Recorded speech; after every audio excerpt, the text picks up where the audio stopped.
अस्सलाम वालेकुम। अल्लामा Iqbal open university से डिग्री के लिए कैसे अप्लाई करें? ये एक ही क्वेश्चन स्टूडेंट ने बार बार मुझसे किया।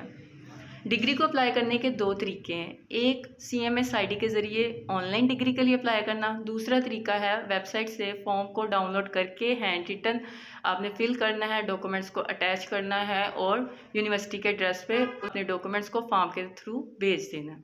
ये दो तरीके हैं। ये मैं आपको दूसरा तरीका करने को कहूँगी, क्योंकि यूनिवर्सिटी जो है वो CMS ID के ऊपर ऑनलाइन डिग्री का उन्होंने ऑप्शन ओपन तो ज़रूर कर दिया है, बट अभी तक उसके ऊपर कोई वर्किंग नहीं की गई।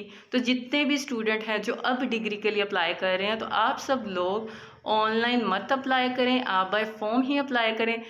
डॉक्यूमेंट्स और फॉर्म को किस एड्रेस पर भेजिए? जब आप फॉर्म को डाउनलोड करेंगे तो उसी के नीचे एड्रेस भी मेंशन होगा यूनिवर्सिटी का। आपने उसी एड्रेस पे अपने सारे फॉर्म्स और डॉक्यूमेंट्स को भेजना है। मज़ीद ऐसी इन्फॉर्मेशन और अपडेट के लिए मेरे चैनल को सब्सक्राइब करें, लाइक करें और कमेंट करें। अल्लाह हाफिज़।